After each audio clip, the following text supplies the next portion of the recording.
فرزند زہرا یہ حالات برے ہیں۔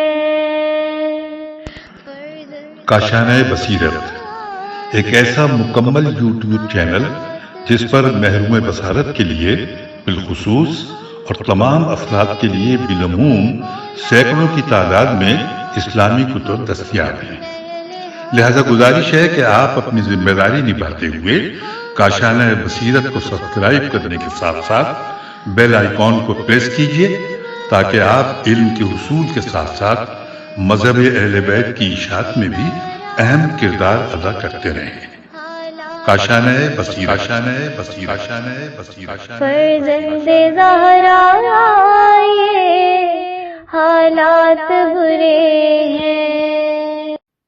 بسم اللہ الرحمن الرحیم۔ السلام علیکم سامعین، کاشانہ بصیرت کے یوٹیوب چینل پر ہم پڑھ رہے ہیں کتاب الدمۃ الثاقبہ، جلد سوم ہے، اور یہاں پر ہم امام موسیٰ کاظم علیہ السلام کے حوالے سے جان رہے ہیں، اور یہ ہے ریڈنگ کا پارٹ نمبر 10۔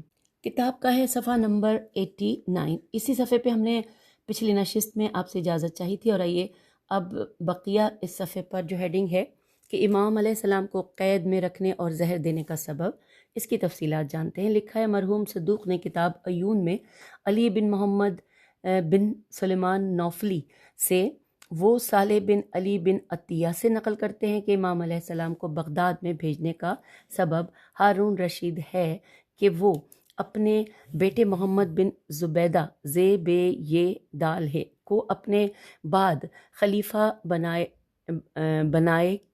بنائے لکھا ہے، بے نون الف حمزہ بڑی ہے، یا بناتے ہوگا تو تھوڑی پھیلی ہوتی ہے، کہ جو اس کے 14 بیٹوں میں سے تھا۔ اس نے اپنے 3 بیٹوں کو اس امر کے لیے چنا، ایک محمد بن زبیدہ کہ اس کو ولی عہد قرار دے، اور عبداللہ مامون کو اس کے بعد ولی عہد قرار دے، مامون کے بعد قاسم موتمن کو، میم واو تے میم نون۔ لکھا ہے نوفلی کہتا ہے کہ میرے باپ نے قید کرنے کا سبب یحییٰ بن خالد نقل کیا ہے، میرے باپ نے، یہاں نہیں ہوگا، میرے باپ سے، چلیے جو بھی ہم پڑھ رہے ہیں جو کچھ لکھا ہے، سبب یحییٰ بن خالد نقل کیا ہے کہ امام علیہ السلام کو قید کرنے کے بعد ہارون کا بیٹا محمد بن زبیدہ کہ جو جعفر بن محمد بن اشس کے پاس تربیت پا رہا تھا، یحییٰ نے سوچا کہ اگر ایسا ہوا تو رشید کے بعد اس کے بیٹے کے ہونے سے میری حکمرانی ختم ہو جائے گی، اس لیے یحییٰ اس امر سے ناراحت ہوا اور کہنے لگا کہ اگر ہارون رشید مر جائے تو خلافت محمد کو ملے گی، اس سے میرے بیٹوں کی حیثیت کو 4 چاند لگ جائیں گے، اگر یہ کام جعفر، محمد اور ان کے فرزند کو ملا تو میری شامت و ناکامی ہوگی۔ جعفر کے شیعہ ہونے سے آگاہ تھا، پھر جعفر کے پاس آیا اور اس کو اپنا شیعہ ہونا ظاہر کیا۔ جعفر اس سے خوش ہو گیا، اسے سب امور سے آگاہ کر دیا اور اپنا عقیدہ امام موسیٰ بن جعفر علیہ السلام کے بارے میں بتایا۔ جب یحییٰ جعفر کے رازوں سے بخوبی واقف ہو گیا، ہارون کے پاس جا کر کوشش کی اور جس قدر بدگوئی کر سکتا تھا بدگوئی کی۔ ایک دن جعفر ہارون کے پاس آیا، خلیفہ نے اس کے حق میں بہت احترام کیا، ان دونوں کے درمیان کافی دیر تک گفتگو رہی۔ ہارون رشید نے پھر دستور دیا کہ اسے 20,000 دینار دیے جائیں۔ یحییٰ اس دن سے رات تک چپ رہا، پھر ہارون رشید سے کہا، اے امیر المومنین، جس طرح پہلے جعفر کے منصب سے آگاہ کیا تھا لیکن تو نے قبول نہیں کیا، اب تو یہ قطعی دلیل سے ثابت کرتا ہوں کہ جعفر اپنے مال کا خمس موسیٰ بن جعفر کو بھیجتا رہتا ہے۔ مجھے اس میں بھی شک نہیں کہ تو نے آج صبح 20,000 دینار روپے اس سے خمس نکالا ہو۔ ہارون رشید نے کہا کہ یہ دلیل اچھی ہے، پھر رات کو جعفر کے پاس بھیجا۔ ہارون یحییٰ کے مراتب سے آگاہ تھا کہ جعفر کی نسبت، کیونکہ دونوں جعفر و یحییٰ ایک دوسرے سے دشمنی کرتے تھے۔ جب ہارون کا بھیجا ہوا جعفر کے پاس رات کو آیا تو جعفر نے سوچا کہ شاید یحییٰ کی جاسوسی نے ہارون پر اثر کیا ہو، لہٰذا رات کو بلا کر جعفر نے اسے قتل کر دیا، اس پر چادر ڈال دی، پھر غسل و کافور ہنوت دے کر ہارون کے پاس چلا گیا۔ جب ہارون نے جعفر کو دیکھا اور اس سے کافور کی خوشبو آنے لگی تو ہارون نے کہا، اے جعفر، یہ کیا کیا ہے؟ تو جعفر نے کہا کہ اے امیر المومنین، میں جانتا ہوں کہ میرے بارے میں یحییٰ نے کچھ تم کو بتایا ہے، کیونکہ آپ کے فرستادہ کا رات کو آنا خطرے سے خالی نہیں تھا، اور یہ کام میرے بارے میں کسی کو متاثر نہ کرے۔ میں ڈر گیا کہ رات کو بلا کر قتل نہ کر دے۔ ہارون نے کہا لیکن مجھے معلوم ہوا ہے کہ تم ہر مال کا خمس نکال کر موسیٰ بن جعفر علیہ السلام کو بھیجا کرتے ہو۔ میرے 20,000 دینار سے خمس نکالا ہے، چاہتا تھا کہ معلوم کروں۔ جعفر نے جواب دیا۔ اب اگلے پیراگراف میں ہے کہ اللہ اکبر، اے امیر المومنین، ابھی اپنے کسی خادم کو دستور دیں وہ میرے گھر جائے، وہ دینار اسی طرح رکھے ہیں۔ لے آئے۔ ہارون نے ایک خادم کو کہا جعفر کی انگوٹھی لے لو اور اس کے گھر جا کر 20,000 دینار لے آؤ، اور وہ اس وقت جعفر نے اس کنیز کا نام بھی بتایا کہ جس کے پاس رکھے تھے۔ خادم کنیز سے مال لے کر واپس آیا۔ پھر خلیفہ ہارون نے کہا کہ حق آپ کے ساتھ ہے، اے جعفر، اب کمال امن ہے، اس سے واپس جاؤ۔ اب لائن کو دوبارہ پڑھتے ہیں سامعین۔ اس کتاب میں کبھی کبھی مجھے لگتا ہے کہ جملوں میں ربط نہیں ہے، لیکن ظاہر ہے میں اس کے ربط کو اس طرح ٹھیک نہیں کر سکتی، جو کچھ کتاب میں لکھا ہے وہی بیان کرنا ہے۔ تو لکھا ہے کہ ہمیشہ جعفر کو نابود، دوبارہ سے یہ پڑھتے ہیں کہ حق آپ کے ساتھ ہے، اے جعفر، اب کمال امن ہے، اس سے واپس جاؤ، اب اس کے بعد کسی کی بات کو تمہارے خلاف نہیں سنوں گا۔ یحییٰ ہمیشہ جعفر کو نابود و ختم کرنے کے ہیلے بہانے کرتا رہتا تھا۔ اگلے پیراگراف میں ہے کہ غیبت، غین یہ بیت غیبت شیخ توسی میں ہے کہ رشید نے ایک دن معتمد یحییٰ کو کہا کہ کیا خاندان ابو طالب سے اس آدمی کی رہنمائی نہیں کرتا کہ جو مال دینار میں رغبت رکھتا ہو تاکہ اسے مال دینار سے کچھ دوں؟ یحییٰ نے کہا کہ ہاں، وہ علی بن اسماعیل بن جعفر بن محمد ہے۔ پھر یحییٰ کو اس کے پاس بھیجا کہ تمہیں امام موسیٰ کاظم علیہ السلام کے بارے میں بتائے کہ ان کے پیروکار کیا کیا مال بھیجتے ہیں۔ علی بن اسماعیل نے کہا مجھے پتہ ہے، اس سے معلوم ہوتا ہے کہ جو دنیا کا خواہاں ہو وہ کہاں کہ امام علیہ السلام پر اعتقاد رکھتا ہے۔ دنیا کے لالچ سے شیعان موسیٰ بن جعفر اور ان کے مال کے بارے میں شناسائی کرانا تاکہ ہارون جان لے کہ جعفر بن محمد بن اشس شیعان امام موسیٰ کاظم علیہ السلام سے ہے اور انہیں مال خمس بھیجتا ہے تاکہ نقشہ پلید انجام دے اور ان کے قاتل کے اسباب بھی فراہم کرے، کیونکہ یحییٰ امین کی خلافت کے بارے میں سوچ رہا تھا کہ یہ تربیت شدہ جعفر ہے، اگر یہ تخت سلطنت پر آ گیا تو بیر الف میم کاف ہے، برامکا کی شکست و نابودی ہے۔ اس لیے یحییٰ کو خوف تھا، لیکن وہ یہ نہیں جانتا تھا کہ خداوند ہر ستمگر کی کمین میں کاف میم یہ نون کمین میں ہے، جو بھی کسی کے لیے یہ کام کرے اسی سے خود قتل ہوگا۔ یحییٰ سے پہلے کچھ ہوا کہ یحییٰ اور اس کے فرزند کی حکومت نابود ہو گئی قبل اس کے کہ امین کے پاس منتقل ہو۔ یحییٰ ان کے فرزندوں کو ہارون نے یہاں تو صرف لکھا ہے یحییٰ ان کے فرزندوں کو ہارون نے بڑے سخت عذاب میں مبتلا کر کے قتل کیا، اور پھر لکھا ہے در واقعہ امام کاظم علیہ السلام کا انتقام دینا دنیا میں ہوگا، میرے خیال ہے یہاں پہ لکھا ہے دینا، دنیا میں اس سے لے لیا اور آخرت میں تو اور سخت دردناک عذاب ہوگا۔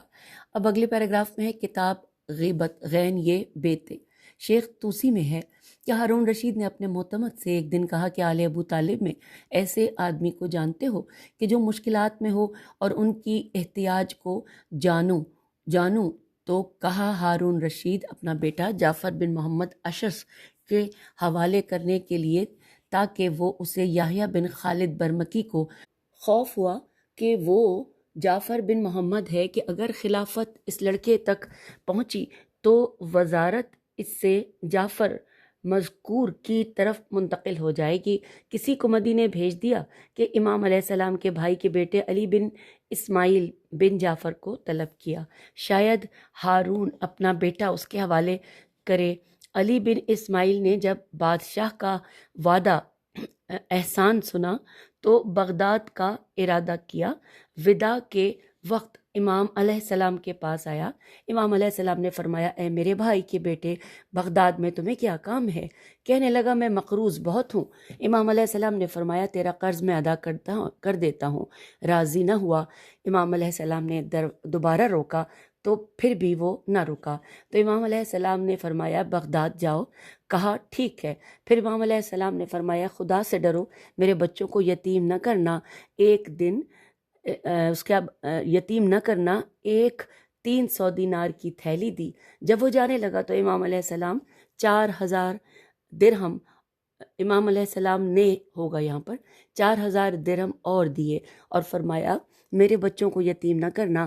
جب وہ چلا گیا تو امام علیہ السلام اپنے اصحاب کی طرف متوجہ ہوئے اور فرمایا کہ البتہ میرے قتل میں کوئی میں کوشش کرے گا۔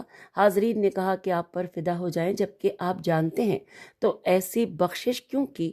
تو اور ساتھ یہ بھی لکھا ہے کہ کیوں اسے اس قدر عطا کیا؟ امام علیہ السلام نے فرمایا میرے جد نے فرمایا جب کوئی اپنے رشتہ دار سے صلہ رحمی کرے اور دوسرا قطع رحمی کرے تو خدا اس سے قطع رحمی کرے گا۔ میں نے صلہ رحمی کی رعایت کی تاکہ وہ قطع رحمی کا ارادہ کیا ہے۔ یہاں پہ اسی طرح لکھا ہے، میرے خیال ہے یوں ہوگا کہ تاکہ جو اس نے قطع رحمی کا ارادہ کیا ہے تو خدا اس سے قطع رحمی کرے۔ جب علی بن اسماعیل بغداد پہنچا، یحییٰ بن خالد اسے خلیفہ کے پاس لے گیا۔